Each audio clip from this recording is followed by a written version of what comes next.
Welcome to my YouTube channel. बच्चा, आज का जो हमारा एमसीक्यूज है वो रिलेटेड टू रिलेटिव वेलोसिटी है। इधर पे आपको एमसीक्यूज नज़र आ रहा होगा स्क्रीन पे। इधर पे कहा गया है कि two bikes traveling in the same direction move at a speed of 30 km per hour. The bikes are separated by a distance of 5 km.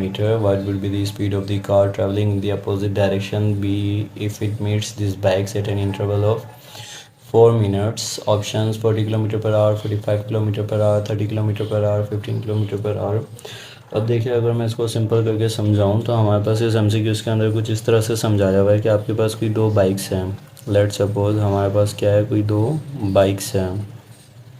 ये हमारे पास कोई दो बाइक्स हैं, इनकी हमें क्या दी हुई है, स्पीड दी हुई है। इनकी हमें स्पीड दी हुई है कि हमारे पास ये जो बाइक्स है इसकी भी स्पीड कितनी है, 30 किलोमीटर पर आवर।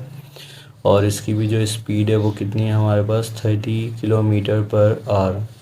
और बताया हुआ है कि इन दोनों के दरमियान जो सेपरेशन है वो कितना है हमारे पास, 5 किलोमीटर। क्लियर है यहाँ तक आपको? अब हमारे पास इसके अलावा क्या बताया हुआ है कि इसके अपोजिट ही डायरेक्शन में, मतलब इधर पे हमारे पास क्या है, कोई कार है। इस कार की हमें क्या करनी है, वेलोसिटी फाइंड आउट करनी है। इसकी कार की जो हमें है वो वेलोसिटी क्या करनी है, फाइंड आउट करनी है। और सिचुएशन या कंडीशन क्या बताई हुई है कि ये जो कार है ये इन बेसिकली दो बाइक्स को मीट कर रही है, ए को भी और बी को भी।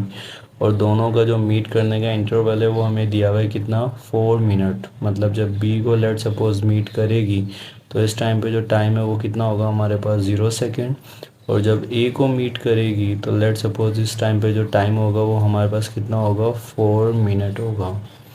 तो कह रहा है कि इस डेटा के अकॉर्डिंग या सिचुएशन के अकॉर्डिंग आपने बेसिकली हमें क्या बताना है कि इस कार की स्पीड बतानी है। तो देखिए, हमारे पास जब कभी भी कोई दो ऑब्जेक्ट्स मूविंग में हैं और हम उधर पे वेलोसिटी की बात कर रहे हैं तो हमारे पास वो रिलेटिव वेलोसिटी है। मतलब आपके पास रिलेटिव वेलोसिटी हमें 1 सेकंड के अंदर किसी भी दो मूविंग ऑब्जेक्ट के दरमियान फासला कितना इंक्रीज़ हो रहा है या फासला कितना डिक्रीज़ हो रहा है या कितना रिमेंस कांस्टेंट है, इस चीज़ के हवाले से डिस्कशन करके बता देती है। जैसे कि जब कभी भी मैं कहूँगा कि रिलेटिव वेलोसिटी 0 है तो इसका मतलब जो भी दो ऑब्जेक्ट्स के दरमियान फासला है वो कांस्टेंट रहेगा, जितना था पहले उतना ही बाद में भी रहेगा। लेकिन अगर रिलेटिव वेलोसिटी का कोई ना कोई नंबर है अदर देन 0, जैसे 1 2 3 4 5, तो देन फिर इसका मतलब है कि जो दोनों के दरमियान डिस्टेंस है वो मेंटेन नहीं रहेगा, वो इंक्रीज़ भी हो सकता है, डिक्रीज़ भी हो सकता है। डिपेंड करता है सिचुएशंस के ऊपर कि किस तरह की सिचुएशन है। आई होप यहाँ तक बातें समझ आ रही होगी। मैं इतना डिटेल में लेके नहीं जाना चाह रहा इसको।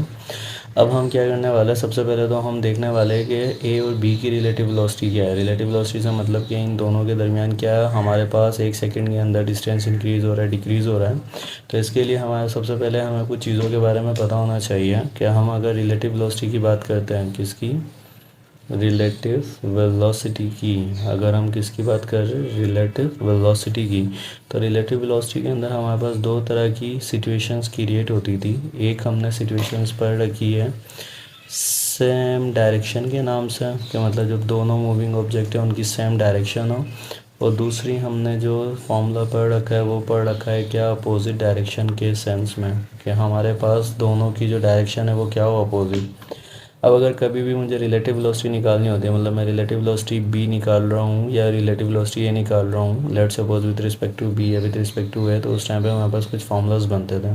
जैसे अगर मैं इधर लिखूँ वी ए बी, तो इधर पे बेसिकली मैं रिलेटिव वेलोसिटी ऑफ ए निकाल रहा हूँ with respect to relative velocity of B. तो इसका फॉर्मूला सेम डायरेक्शन में क्या बनता था हमारे पास, V A minus V A, V B minus V A. लेकिन अगर हमारे पास अपोजिट डायरेक्शन हो, मतलब अब कि मैं रिलेटिव वेलोसिटी निकाल रहा हूँ किसकी, ए की विथ रिस्पेक्ट टू बी, लेकिन दोनों की जो डायरेक्शन है वो अपोजिट है, तो इधर पे जो फॉर्मूला बनेगा वो बनेगा V A plus V B plus V A. I hope ये वाली बातें कुछ समझ में आ रही होगी। इसके लिए सबसे पहले तो रिलेटिव वेलोसिटी का कॉन्सेप्ट क्लियर होना ज़रूरी है, देन आपको ज़्यादा समझ आ जाएगा। पर बेसिक जो चीज़ें वो मैं डिस्कस करने की कोशिश कर रहा हूँ ना। अब आपके पास आपने ये दो फार्मूलाज देख लिया। अब अगर मैं आपसे बोलूँ कि बाइक की बताएं, क्या हमारे पास सेम डायरेक्शन है अपोजिट, तो आप बोलेंगे सर सेम डायरेक्शन है। किसके लिए, हमारे पास बाइक्स के लिए, कि बाइक्स के लिए हमारे पास क्या है, इधर पे सेम डायरेक्शन है। तो अगर मैं कहूँ कि मुझे बाइक की वेलोसिटी बताओ, रिलेटिव वेलोसिटी, तो मैं इधर पे क्या लिखूँगा, मैं कहूँगा कि ए बी, मतलब मेरे पास बाइक की, मतलब विथ रिस्पेक्ट टू बी मैं बाइक ए की क्या मालूम करना रहा हूँ, रिलेटिव वेलोसिटी।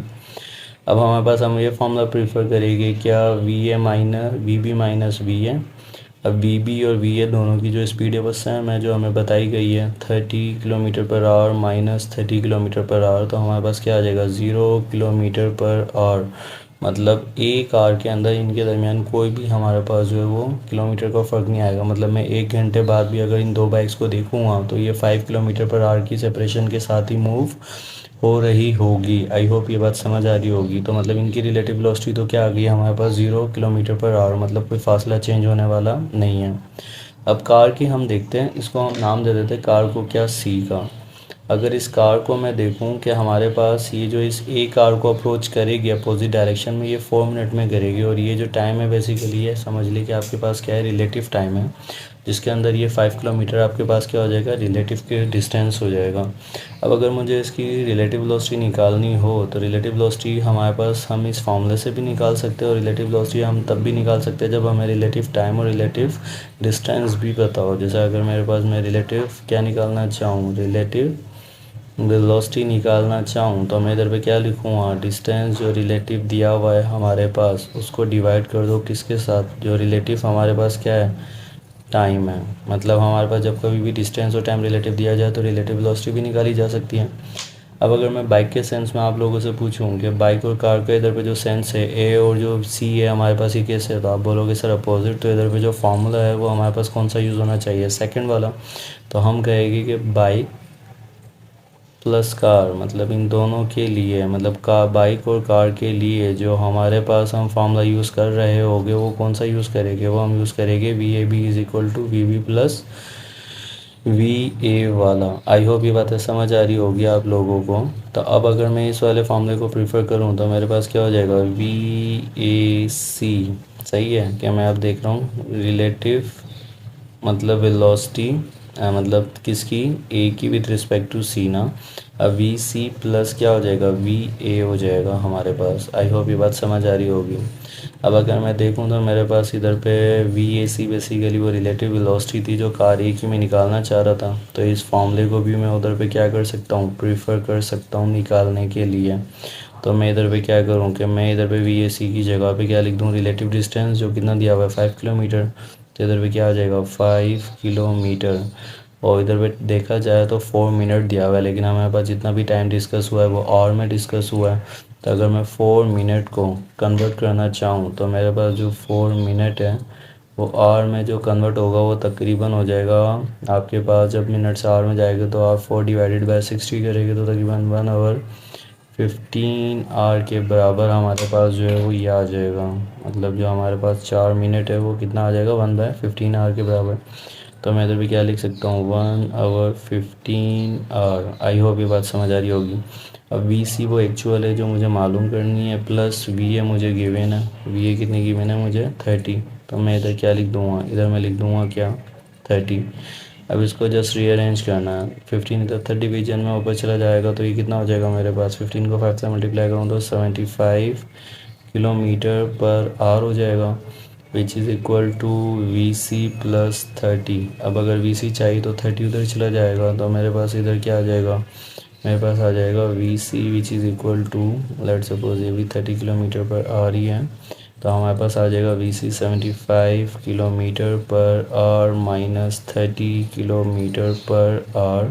तो आपके पास 75 में से 30 जाएगा तो हमारे पास कितना आएगा, इधर भी इधर आ जाएगा हमारे पास 45 किलोमीटर पर आवर। तो जो वी सी है मतलब जो कार है इसकी जो एक्चुअल वेलोसिटी होगी या स्पीड होगी वो कितनी होगी, 45 kilometre per our. Thank you.